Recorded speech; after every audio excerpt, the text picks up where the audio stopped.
Hola niños, hoy en esta clase vamos a aprender y a recordar que el lunes 29 de junio celebramos la fiesta de San Pedro y San Pablo.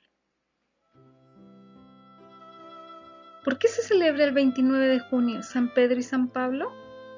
El lunes 29 de junio se celebra la solemnidad de San Pedro y San Pablo, día en que se reconocen las virtudes cristianas de dos de los más grandes y reconocidos apóstoles que defendieron con su vida el Evangelio. La tradición cristiana siempre ha considerado inseparables a San Pedro y a San Pablo. Juntos, en efecto, representan todo el Evangelio de Cristo. Comenzamos con San Pedro. Simón Pedro era un pescador que trabajaba con sus hermanos en la mar. En una ocasión, Jesús, estando en la orilla del lago de Genesaret, se sentía apretujado por la multitud que lo seguía y escuchaba su predicación. Jesús vio dos barcas que estaban vacías, porque los pescadores habían bajado de ellas a lavar sus redes. Jesús subió a una de las barcas, que era de Simón, y le pidió que se alejara un poco de la orilla, y desde ahí comenzó a predicar. Cuando terminó, le pidió a Simón que llevara la barca hacia la parte más honda y que tirara las redes para pescar. Simón le contestó: Maestro, hemos estado trabajando toda la noche sin pescar nada, pero ya que tú lo mandas, voy a echar las redes. Y cuando las recogieron, estaban repletas de pescados. Al ver esto, Simón Pedro se puso de rodillas delante de Jesús y le dijo: Apártate de mí, Señor, porque soy un pecador. Pero Jesús le respondió: No tengas miedo, desde ahora vas a pescar hombres, y te llamarás Pedro, que significa roca, en la cual yo edificaré mi iglesia. Entonces llevaron las barcas a la tierra, lo dejaron todo y se fueron con Jesús. Pedro se queda a cargo de la iglesia de Cristo.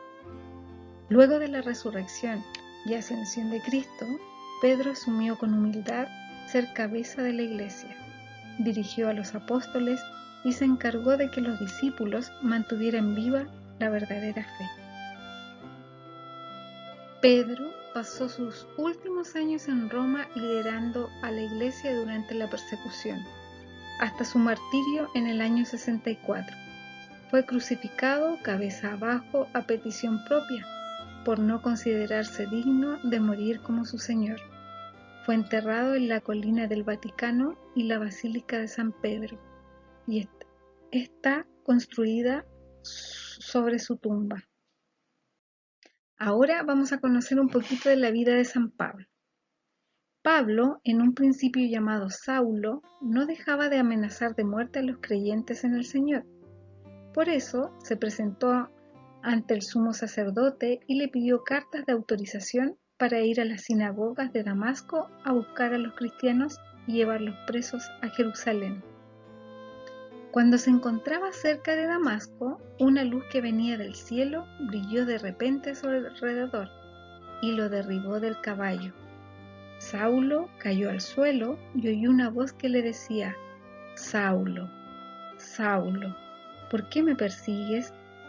Saulo preguntó: ¿Quién eres, Señor? La voz le contestó: Yo soy Jesús, el mismo a quien estás persiguiendo. Levántate y entra en la ciudad, allí te dirán lo que debes hacer. Desde el momento de la conversión, ya no se llamó Saulo, sino Pablo, y siguió su camino a Damasco, donde fue bautizado y recobró la vista. Es reconocido como el apóstol de los gentiles y pasó el resto de su vida predicando el Evangelio sin descanso a las naciones del mundo mediterráneo. Desde el momento que se convirtió al cristianismo, San Pablo comenzó a formar comunidades cristianas a las cuales les enviaba cartas para alimentar la fe y a la vez mantener a los bautizados en el camino de Dios. San Pablo fue decapitado en el año 67 y está enterrado en Roma en la Basílica de San Pablo de Extremamuros. ¿Por qué nuestro colegio lleva el nombre de San Pablo misionero? San Pablo es el patrono de nuestro colegio por lo que somos pequeños apóstoles que llevamos la enseñanza de transmitir la palabra de Dios a todo lugar y en todo momento.